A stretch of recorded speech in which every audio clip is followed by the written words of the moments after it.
bem, uma boa noite a todos. Temos para hoje o item 22, perdão. Estaremos trabalhando no capítulo 11, reconciliação, do livro Jesus e o Evangelho à luz da psicologia profunda. E o capítulo 19, esquecimento providencial, do livro Desperte e Seja Feliz.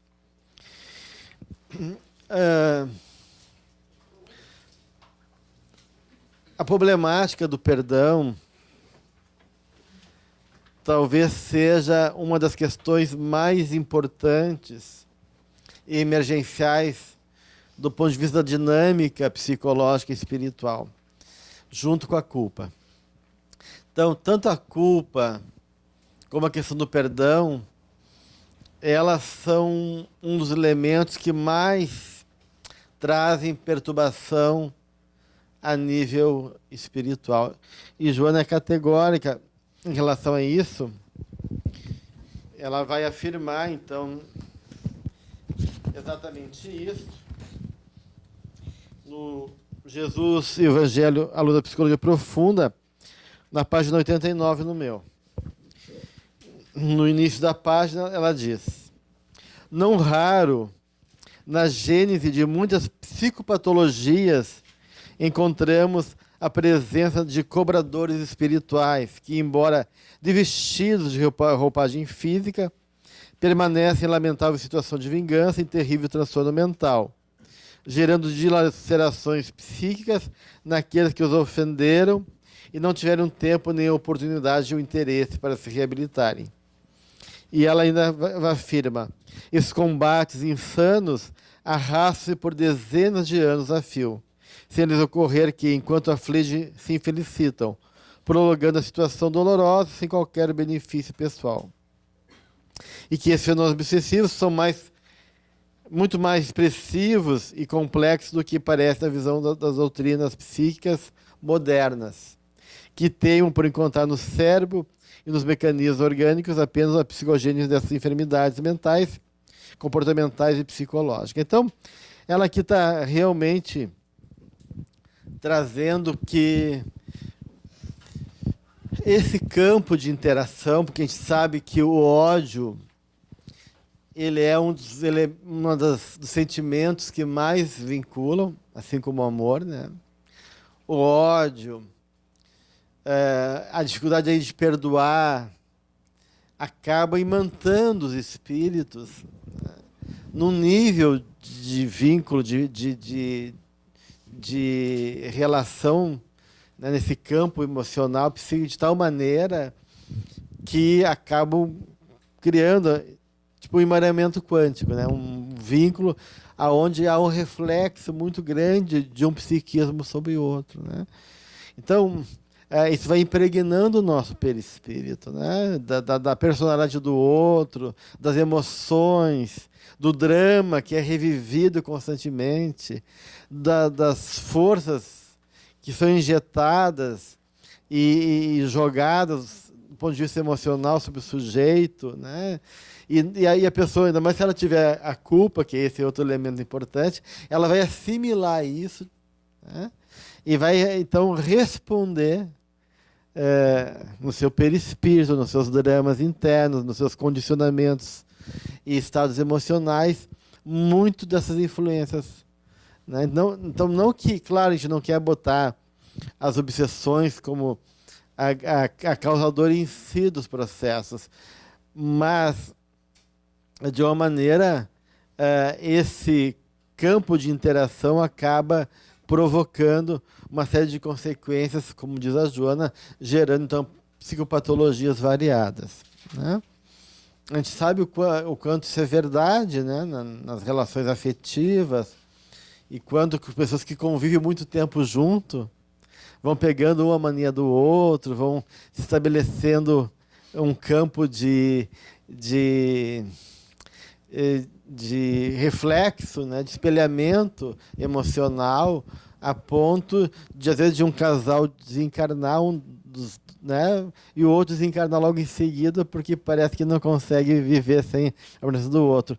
Imagina milhares de anos. porque tem processos obsessivos de raiva, de ódio, que se alastram dezenas de encarnações, onde essas ações vão se mantendo cada vez mais num processo incansável e alimentando, né, de maneira bastante presente e constante esses estados emocionais internos, esses formas, pensamentos ligados ao drama que foi vivido entre eles. Então, realmente, a questão do perdão é algo essencial nos dias de hoje, o trabalho com o perdão, mesmo que a gente não possa ter consciência disso, né? O quanto a gente pode estar inconscientemente imantados em seres, seja encarnados ou desencarnados, ligados a esse vínculo de comprometimento emocional, da qual o perdão não foi ainda trabalhado.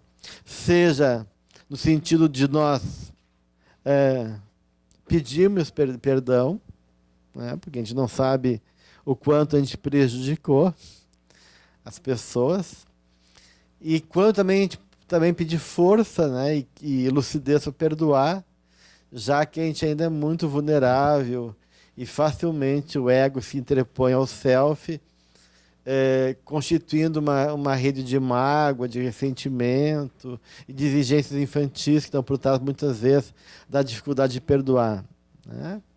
Então, a gente vê essa atitude muito infantil, muitas vezes, que coisas bobas, né? Porque eu não fui convidado para o aniversário do fulano, porque eu não tirei foto conformando, coisas bobas que acabam a gente criando e alimentando e trazendo nossos complexos, né? E a gente vai daí de uma maneira criando e processos que impede a gente de ser livre e ser feliz, ou de se relacionar com a pessoa, né? Porque quando a gente viu a questão da traição, da traição, uma das questões que a gente viu importante da pessoa que foi traída, né, é a negação. A gente nega tudo que é de bom do outro e fica só com o que é ruim, como se o outro não tivesse nada de bom, e fica preso no ruim, né? Então a gente fica preso naquela e esse ruim do outro, na verdade, muitas vezes representa as nossas necessidades internas mal resolvidas, né? Então a gente fica preso nas nossas dificuldades egóicas. E aí a gente acaba, muitas vezes, presos anos num processo que não teria por que ter esse peso todo. E aí vem a questão do perdão, como, então, uma condição importante.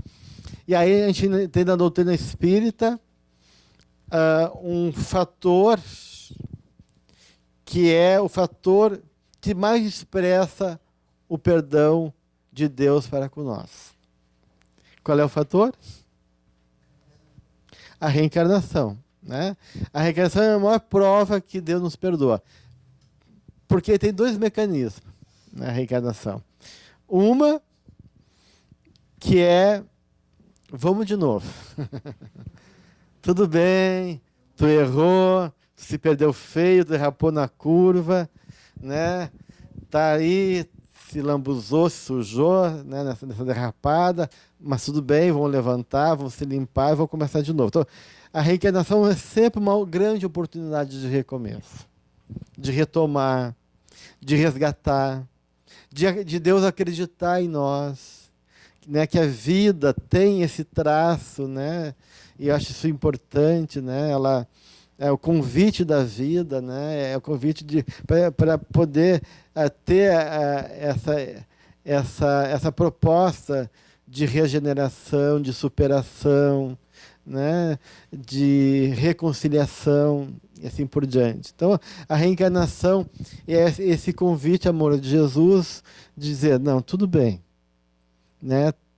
Tem um passado, tem coisas terríveis, fizemos coisas que não deveríamos fazer, mas vamos ir para frente. Então, a proposta da doutrina espírita é uma proposta otimista, positiva, que acredita no ser humano, porque Deus acredita em nós, né? Ele nos ama e aposta nesse self, que é essa essência que vai se realizar em algum momento, né? E outro aspecto que está a reencarnação, além desse recomeço, dessa nova oportunidade, é o esquecimento. Porque não adianta reencarnar lembrando, né? Daí seria uma tortura, né? A gente lembrar das coisas do passado. Coisa até boa seria uma tortura, né? Que dirá se eu sei que o meu filho, minha filha, foi meu esposo ou minha esposa em encarnação passada. Seria complicado olhar para o pequenininho e dizer, meu Deus, essa criaturinha no passado, a gente teve um tipo de... Então, claro, essas coisas são complexas. Então dirá então questões que envolvem essas mágoas, essas dores, essas questões pesadas do passado, que nos torturam, ou torturaria o outro, ou que nos humilharia frente ao outro, né? A gente viver com outra pessoa e saber que o outro lembra de coisas que a gente fez e assim por diante. Então, o esquecimento também é essa grande bênção, porque justamente favorece que a gente faça um corte pelo menos consciente, não inconscientemente, porque inconscientemente a gente está lá ainda comprometido e vinculado, mas um corte consciente para poder respirar, criar esse arranjo novo e ter condições melhores de desmanchar as marcas daqueles vínculos de ódio, de cobrança e assim por diante. Então, realmente, o perdão acaba sendo uma bênção a se manifestar através da reencarnação.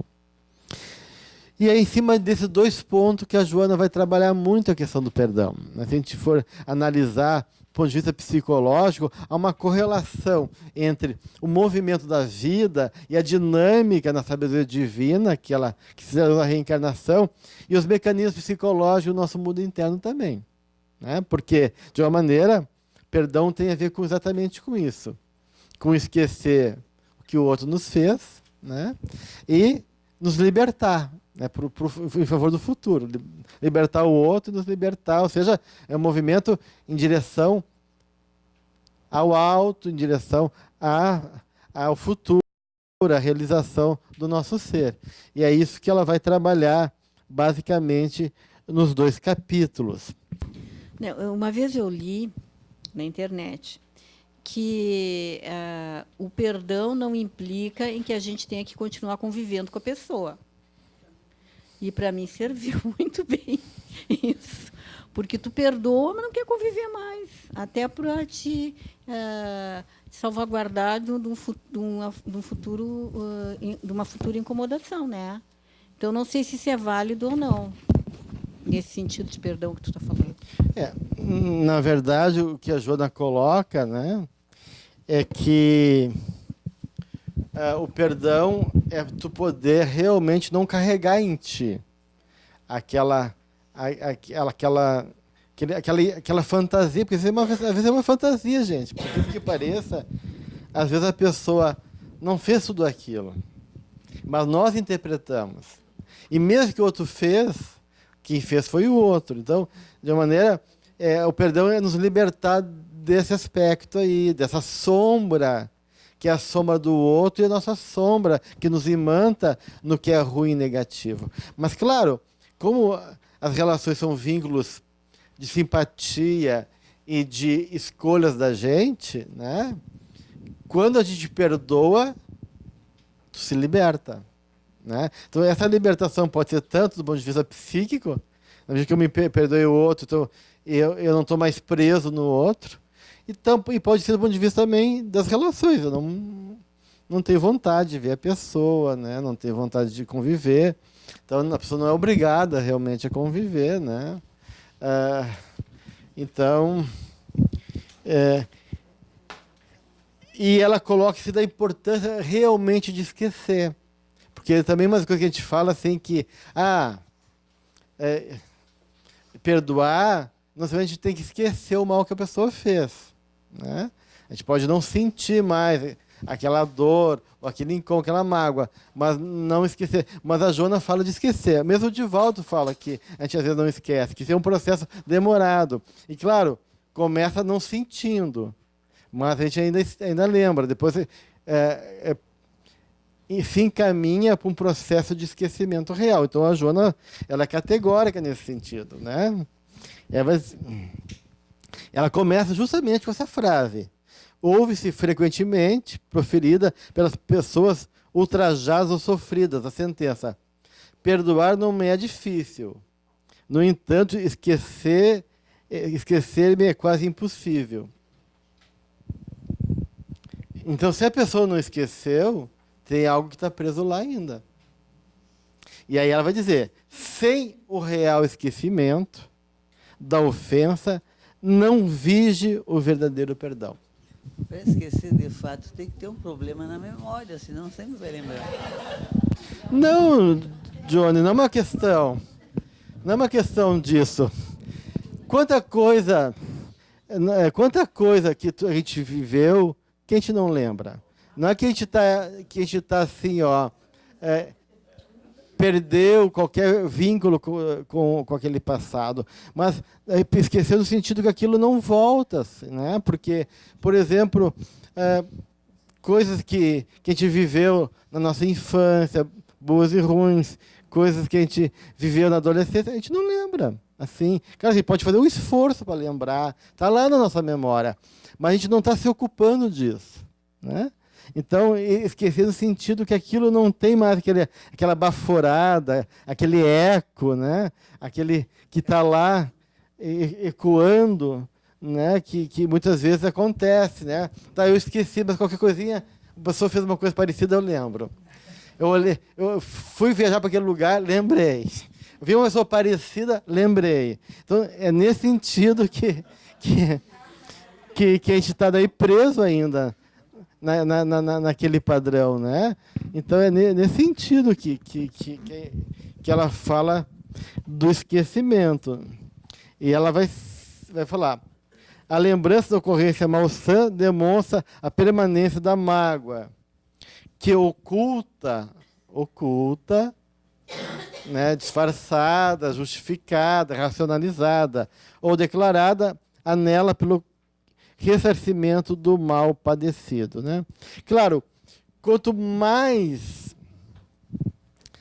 esse processo, que a gente nota do ponto de vista prático, quanto mais esse processo é envolvido com uma imagem ligado a autoestima baixa, a uma desvalorização de nós mesmos, e muitas vezes misturado com orgulho, que é o tal do melindre, né? Pessoas melindradas são pessoas orgulhosas, que se ofendem facilmente. Então, quanto mais esse orgulho estiver ligado com um desvalor interno, mais a gente tende a ficar magoado e ressentido. Porque se tu se valoriza bastante e o outro não tem tanto valor assim para ti, a tendência é que essas questões de perdão sejam mais fáceis. Tu não fica de uma maneira tão preso, tu não valoriza tanto. Então, a questão da mágoa, da dor, do ódio, tem muito a ver com um valor representado naquela situação. Tanto é que a gente vê que a questão de perdão é muito diferente para cada pessoa. Tem mães que perdoam o assassino do seu filho, e outras não perdoam. Tem pessoas que perdoam a traição da esposa, do esposo, outras não conseguem perdoar.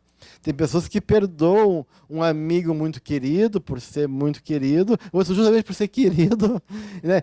E ser muito amigo não perdoa. Então a gente vê assim, que essas questões do perdão tem muito ligado ao nível de representação emocional que aquela situação, que aquela pessoa tem para cada um de nós.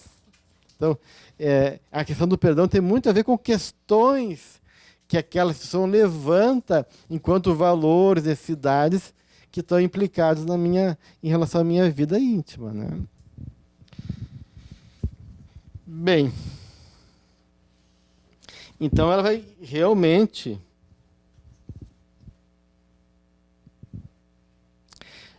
Portanto, da gente poder realmente construir um entendimento do fato que nos infelicitou, de buscar compreender, né, uma compreensão que é uma compassiva luz, né, que luariza, né, a memória, né, e favorecendo esse processo do esquecimento, né?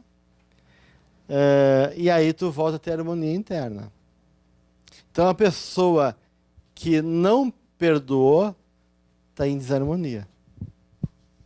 Ela está realmente num processo de enfermidade, está em desarmonia com ela, com o outro, né? Ela não está em paz, né? E a gente vê exatamente isso, né? Nas pessoas que odeiam muito. Eu não vou descansar enquanto eu não ter a desforra, enquanto eu não me vingar. Então, a vingança acaba sendo um processo obsessivo para a pessoa. Tem gente que vive uma vida toda presa em fantasia de vingança, né? É impressionante, né? Eu me lembro, e às vezes essa vingança está ligada justamente nesse grau de representação. Então, muito do que a gente viu aquela coisa de depositar no outro, né, uma confiança ingênua. Eu comentava de um paciente que uma assistente social estava dando suporte e ele pediu para fazer sair com ela, fizeram um piquenique. E ela achou que não tinha nada demais e saiu com o tal do cara, fizeram um piquenique. E ele já pensou que era para casar, né? Já levou, né, radinho, com presentinho, com uma proposta de casamento. E quando ele me se declarou para ela, ela foi tão tranquila. Não, tu entendeu mal. Eu tenho um carinho por ti, tu é meu paciente, mas nada mais do que isso. Tal. E aí ficou extremamente... É claro, a gente está falando de um transtorno de personalidade. Mas é disso que a gente está falando de todos nós também, né? No maior ou menor grau, né? Então, e ele ficou com muita raiva. Se sentiu tão humilhado por ela, não suportou, não. Quer dizer, é uma pessoa muito introvertida, muito infantilizada, muito carente, muito pobre do ponto de vista emocional. Então, ele depositou em cima dela toda a razão do viver dele, né? Como se ela fosse compensar toda a incapacidade dele de se relacionar, de poder se vincular, que a dificuldade é dele. E aí ele ficou um ódio mortal. Passou uns 5 anos, estava tudo bem, tudo ótimo. Bate na campainha da casa dela, quem? Ele. Feliz, sorriu. Ela, tu aqui, tal. E quando ela menos pensou em nada, assim, menos se percebeu, ele já quis amarrar ela, quis para matá-la. Daí ela fugiu para a rua, pegou uma caminhonete, passou por cima dela. Não morreu, ela não morreu, ele passou de novo em cima, né? Ela não morreu. Não morreu. E ele daí, nesse meio tempo, estacionou o carro para pegar umas fitas e cordas para amarrar ela. Daí, quando chegou a vizinhança, que tinha visto o movimento, intercedeu, ele foi preso e ela ficou paraplégica apenas, né? Então, podia ser ficar tetra, né? 2 vezes o carro em cima, né? Então, também.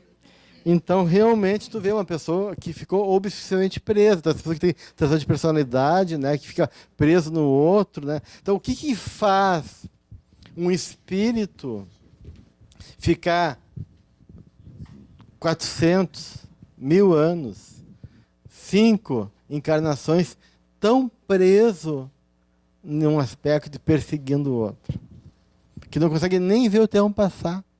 Na cabeça dele, ele perdeu até a noção do tempo, de tão fixado no ódio, na vingança. E aí ela vai realmente dizer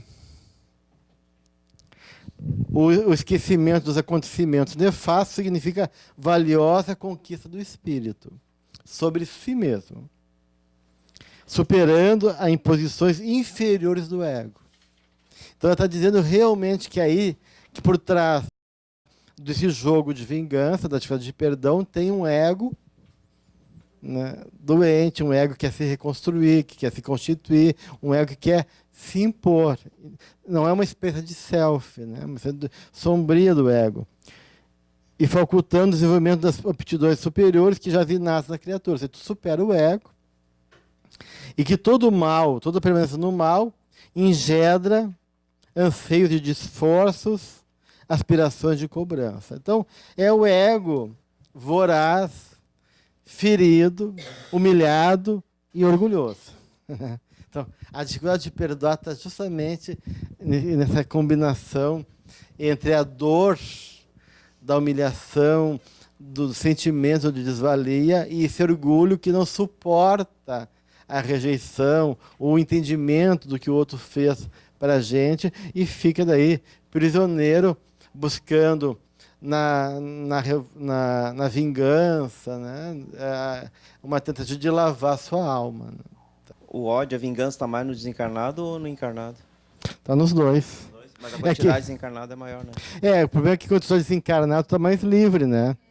E tem mais tempo para se ocupar disso. Quando você está encarnado, a vida impõe, né, restrições, né? A gente tem que cumprir coisas que a vida impõe, e aí tu parece que não pode pensar toda hora nisso. E o desencarnado tem todo o tempo do mundo para se ocupar disso, né? Hoje você está falando que dificuldade do perdão também é problema com o ego, né? O ego orgulhoso, tal, fica ferido, tá? Também não tem assim do lado do homem, assim, tal, um problema com a ânima dele, que é uma ânima meia desequilibrada, ou sei lá, uma ânima que se magoa facilmente, assim.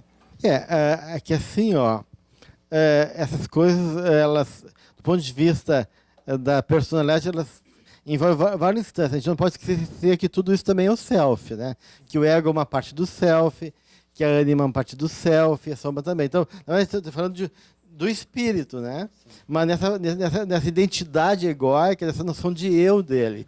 E claro que essa noção de eu pode estar vinculado com questões da ânima também, né?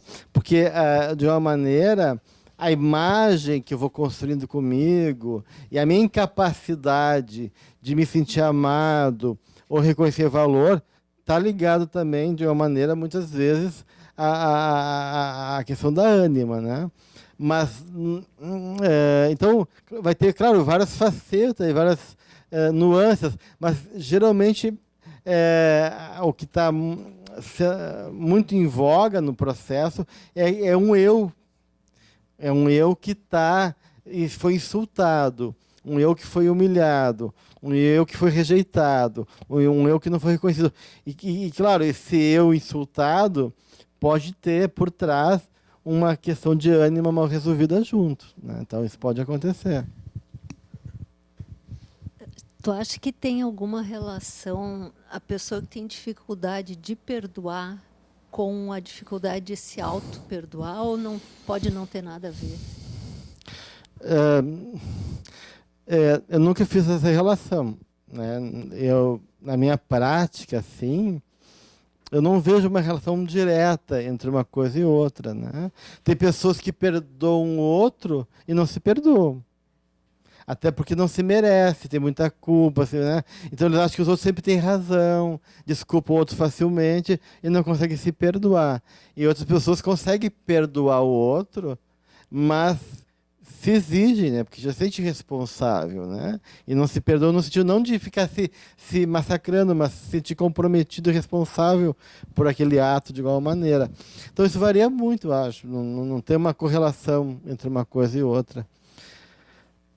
Bem, então, ela vai trazendo essa necessidade do esquecimento, assim como Deus nos ajuda a esquecer, nós mesmos esquecer do nosso passado, como uma forma de atenuar a sombra do nosso passado, né? Então, se nós precisamos esquecer do nosso própria sombra, nosso próprio passado, que dirá esquecer da sombra do outro, né?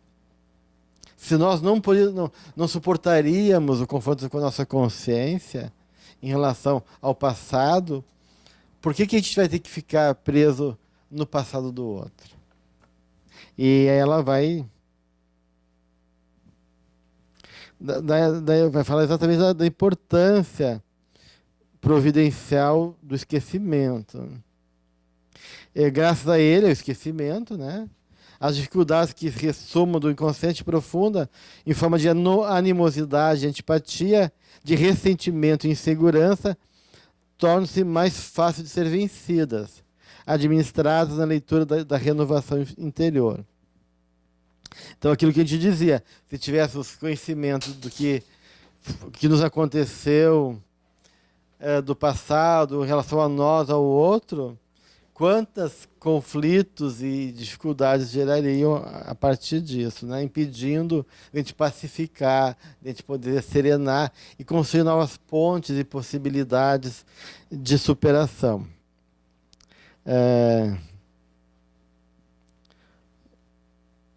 Então ela diz, o esquecimento, portanto, do passado espiritual é providencial para o ser no seu processo de crescimento.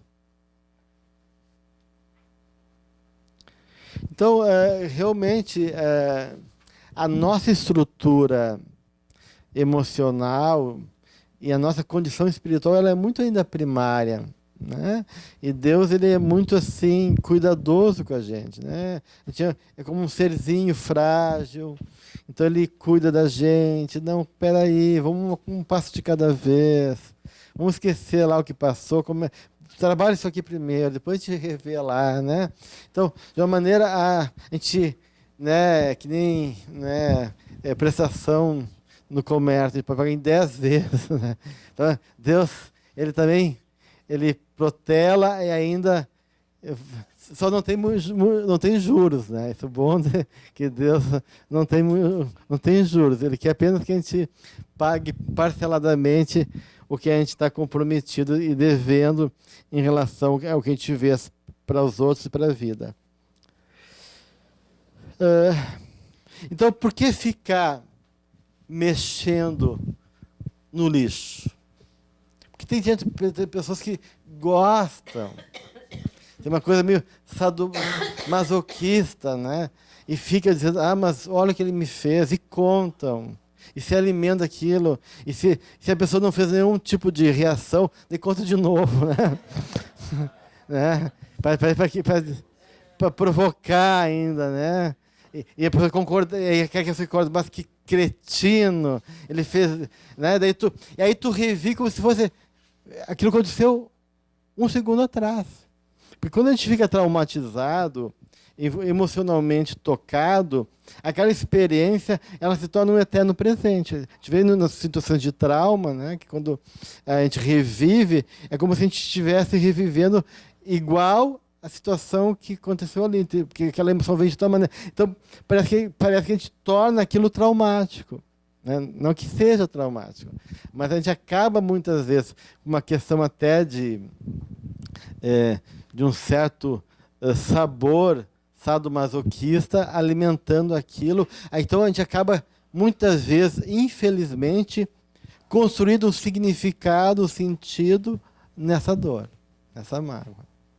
A gente não pelas coisas boas que a vida nos fez, a gente pelas coisas negativas que as pessoas fizeram em mim. E eu me constituo a partir disso. E aí eu acabo realmente criando uma neurose obsessiva, né? Estou preso naquilo, eu não consigo sair daquilo. Por quê? Porque uma parte minha ficou lá. Uma parte minha está lá. Toda vez que a nossa memória se vincula a algo, a alguém, é que tem alguma coisa nossa lá. Seja uma coisa boa, uma coisa ruim. E no ódio, na vingança, tem uma coisa ruim. Porque a gente quer destruir o outro para se liberar.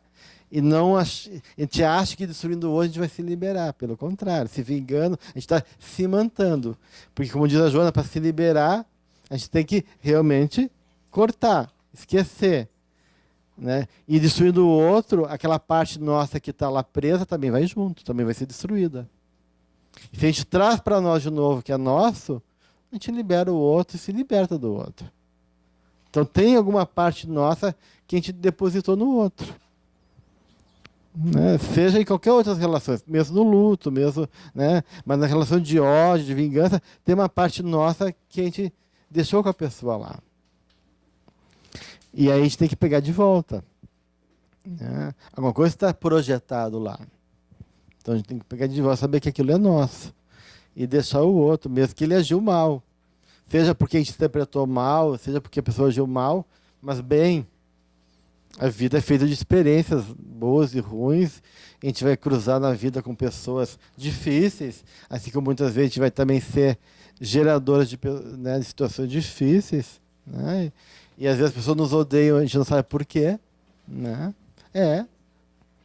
E porque a gente olhou de um jeito, fez um gesto, ou não deu o que a pessoa queria, a gente acaba sendo odiado por elas, né? Então, é nosso dever, de uma maneira, né, seguir em frente. Daí entra o outro capítulo da Joana, que eu acho bem interessante, que é justamente o capítulo sobre reconciliação,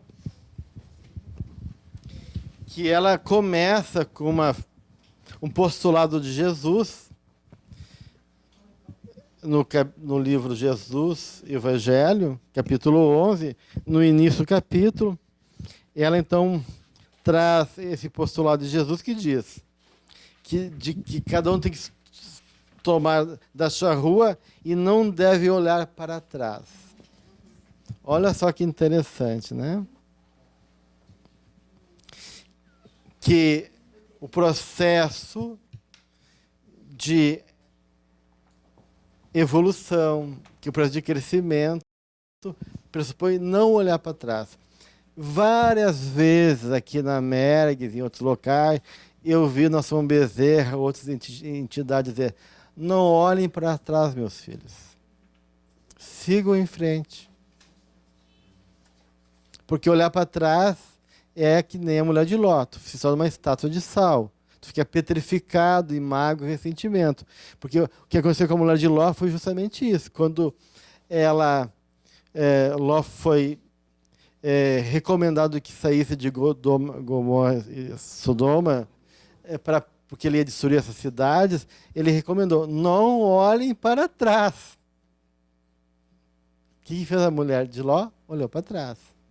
E aí diz o Velho Testamento que ela se tornou uma estátua de sal. Isso simbolicamente quer dizer, é tomada de mágoa e ressentimento. Sal em excesso. Esse sal que vai petrificando e vai corroendo tudo, né? Que vai gerando essa dor pungente que o sal provoca, um certo até culto salgado da vida, né? Então, a gente tem que fazer essa decisão. O que eu quero para mim? Eu quero ficar preso naquele infeliz que me fez aquela coisa? Ou quero ser feliz e construir e seguir esse convite da luz, esse convite do Cristo em favor de uma caminhada plena de mim mesmo? Porque a gente não pode caminhar se tiver tralha, carregando tralha, ou olhando para trás. E outro pode ser a nossa tralha, né? Ninguém quer carregar uma tralha, né? Um peso morto, né? Então, por que ficar preso naquele passado? Ou como diz uma amiga minha, né? Se vocês gostam de remexer no lixo, tem que aguentar o mau cheiro.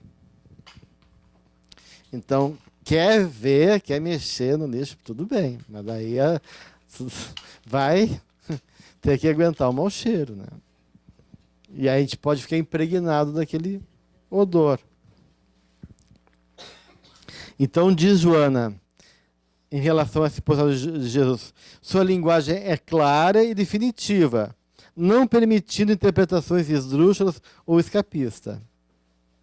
Então, realmente, né, e assim como também está lá em Mateus capítulo 5, versículo 26, a passagem que se tu não se reconciliar com o seu adversário, daí não saireis, enquanto não houverdes pago o último cetil.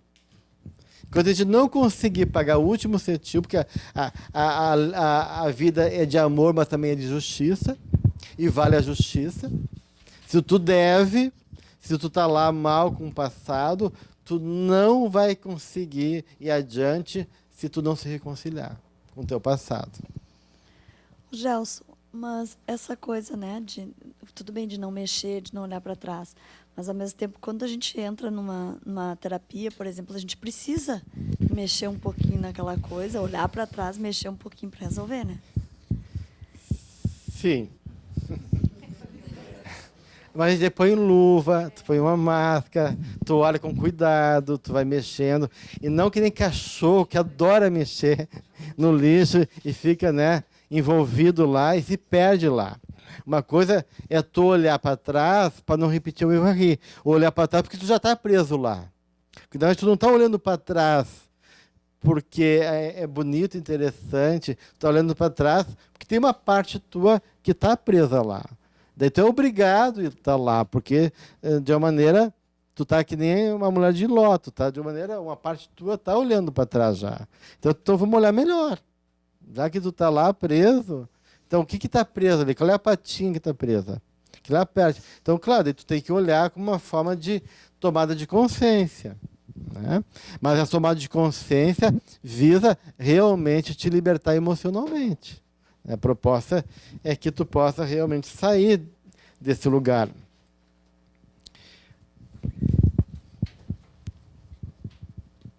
E aí ela comenta da postura do Cristo, que não ficou presa na sombra coletiva. Olha que Jesus foi provocado.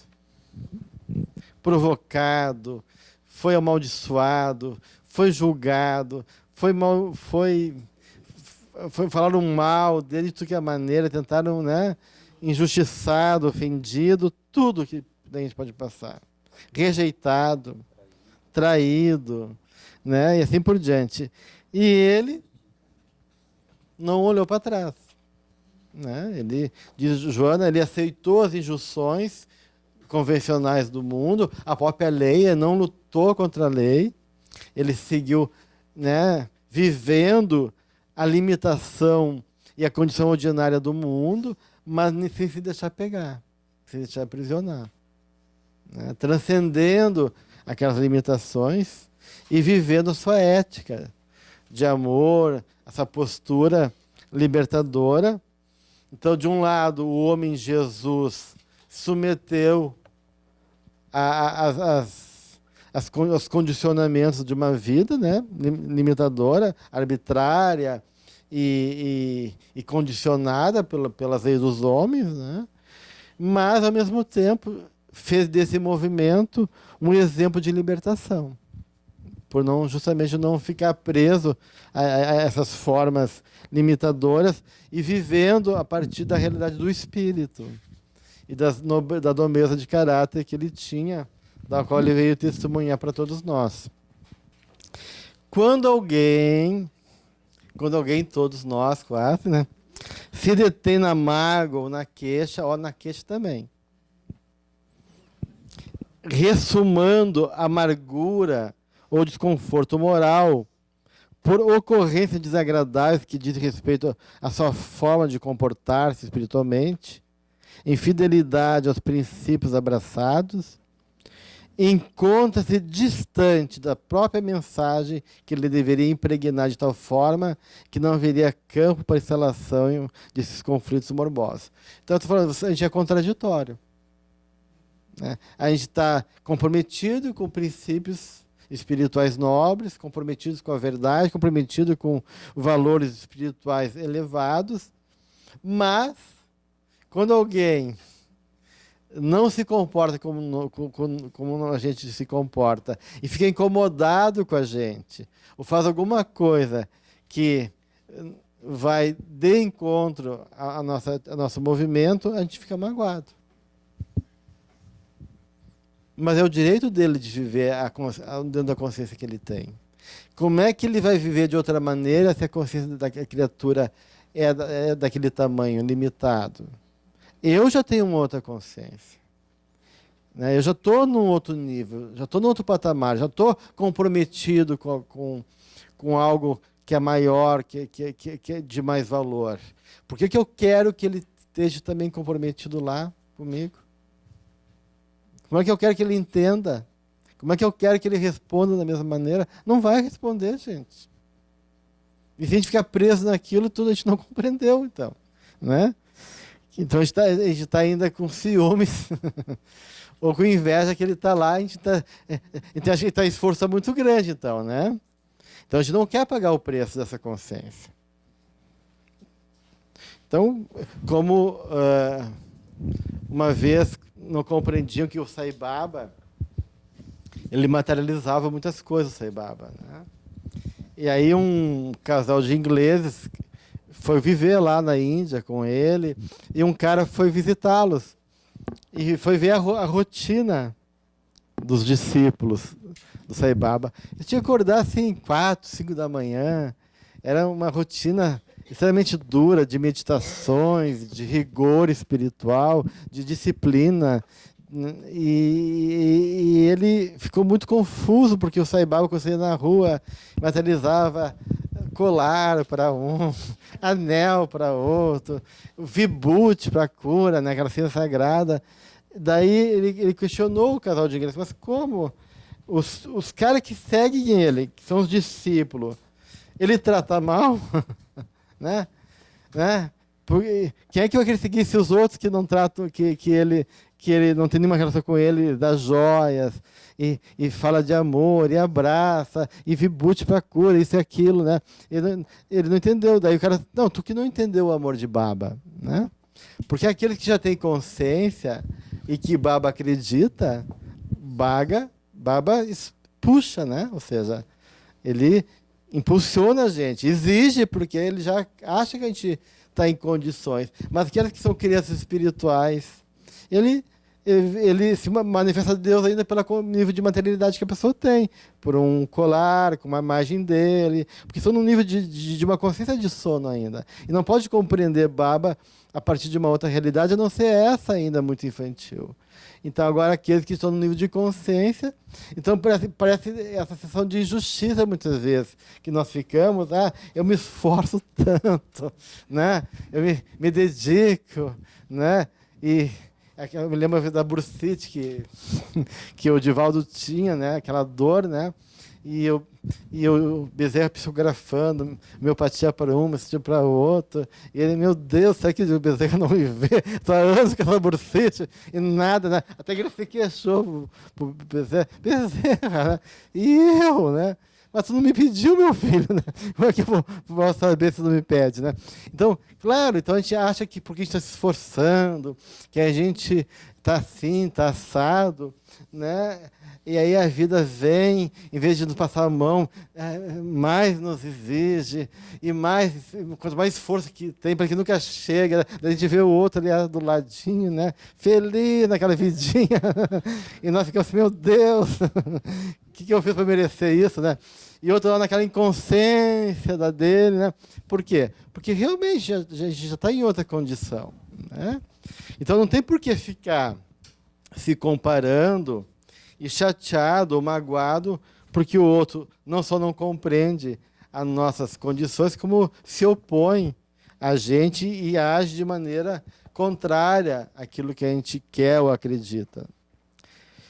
Então, a importância disso, ela vai falar exatamente isso. Se a gente ainda fica preso e que a gente está distante da própria mensagem que ele deveria impregnar de tal forma que não haveria campo para a estação desse conflito morboso. A autoconsciência identifica todas as ocorrências e supera-as. Então, tudo bem. Eu até entendo a gente ficar magoado. Eu até entendo de ficar ressentido, porque isso faz parte da nossa humanidade. Agora, eu não entendo a gente dar razão para isso. Olha só o que ele me fez. Que coisa, não vou mais, não quero mais. Que chato. E aí tu fica de mal com a pessoa. Não, tudo bem. Para que daí tu alimenta, em vez de fazer esse trabalho de autoconsciência, puxa, mas é meu irmão, essa pessoa. Então, esse é o compromisso com a gente. Né? É o compromisso com a gente. Mas não, a gente está lá, preso no nosso homem velho, né? Se alimentando desse lugar, não fazendo um trabalho com a gente. Então, a questão para mim não é ainda a gente se sentir ferido e magoado. A gente vai se sentir magoado, a gente vai se sentir humilhado. Às vezes. O problema é a gente se identificar com isso. Isso eu acho inadmissível para o nível de consciência que a gente já tem. Né? A gente ficar identificado. Eu posso ter dificuldade de me libertar, mas eu quero me libertar. Estou comprometido de pegar a minha charrua e seguir adiante, do que ficar puxando o outro, ou indo de novo para o passado lá toda vez. Eu acho que isso é burrice da nossa parte, né? Eu acho que a gente tem que... Mas é uma burrice. É uma burrice das piores, porque tu não quer que... Porque é uma opção de não crescer daí, gente, né? De não crescer, e todos nós estamos aqui para crescer. Não é uma questão de iluminação, é uma questão de esforço, de consciência, de autoconhecimento, como a Joana fala. Que a autoconsciência identifica todas essas ocorrências e supera-as, por significarem reações de pessoas e grupos psicologicamente na infância dos seus interesses, ainda vinculados aos jogos da ilusão, disputando-se primazias e projeções sem qualquer sentido profundo. Então, quando um cachorrinho nos ataca, late pra gente, uma criança diz, tu é feio, baixa com sua mão, a gente não fica irritado. Porque a gente compreende que o animalzinho, se um cara fica irritado com o animal, diz, mas que ignorante, não vê que é um animal, não sei o que lá, coitado do bichinho, não vê que é uma criança. Mas isso vale para o ser humano também, quanto criança espiritual. Tem gente que é quase um animal. Né? E por que a gente vai querer que o animal compreenda, né, a atitude se ele está num nível de funcionamento tão primário? Eu contei aquela história do Buda, né? Lembra aquela vez que estava Buda palestrando com os discípulos e veio uma pessoa e cuspiu nele. Né? E aí vieram o discípulo querendo atacar, bater no cara, e o Buda, não, deixa assim que eu mesmo vou resolver isso. E aí no outro dia, né, ele vai ao encontro da pessoa que fez isso e foi agradecer. E a pessoa já estava arrependida, porque ele viu tamanha docilidade, presença espiritual, que ele ficou envergonhado, né? Diz, puxa, eu quero te perdão porque eu fiz uma coisa impensada e tu não agiu mal. Então eu te agradeço por tu não ter revidado. E Buda, eu também agradeço. Porque depois que tu me cuspiu, eu não sou mais aquela pessoa que foi cuspida, porque eu tive que elaborar, enfrentar as minhas dificuldades. Então eu também já não sou mais aquela pessoa que eu era antes, porque eu superei uma coisa. Então eu agradeço pela oportunidade de tu poder também me ajudar a me transformar nessa outra pessoa que eu sou agora. Então, é isso que tu está falando.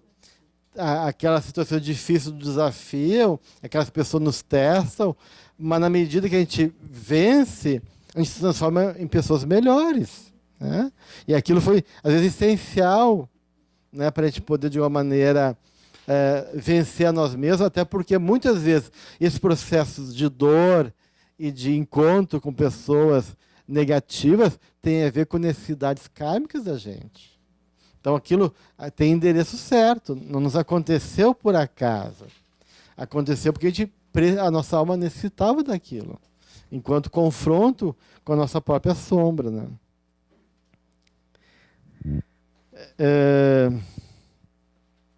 Então, ela diz, na perspectiva da psicologia profunda, na página 90, no meio da página, aquele que permanece em clima de esforço ata-se aos elos dos renascimentos inferiores, não conseguindo libertar-se do ir e vir, por não luzir-lhe interiormente o amor, que é o único recurso propiciador de felicidade e depuração.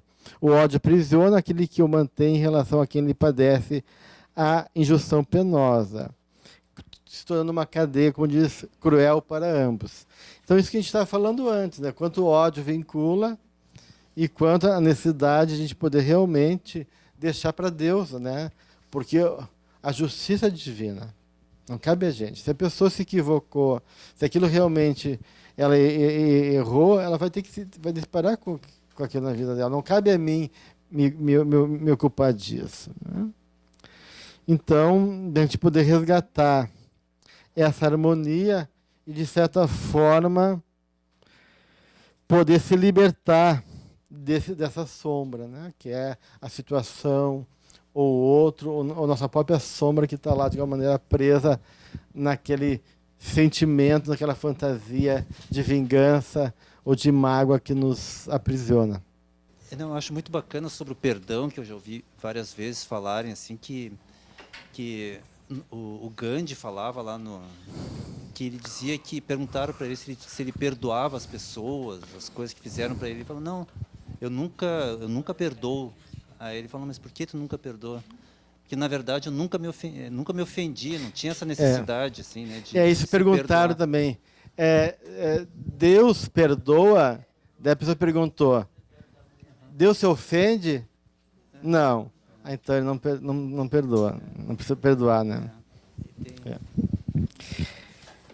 Isso é importante. Quando chegar nesse estado, né? Então a gente não precisa perdoar porque a gente não se ofende. Então semana que vem a gente vai para o item. Semana que vem, então, não teremos o nosso encontro. Então, na outra, no dia 8, né, temos o item 23, religião como relação, o luminoso e o sagrado. Tá ok? Então, uma boa semana a todos, nesse início de primavera.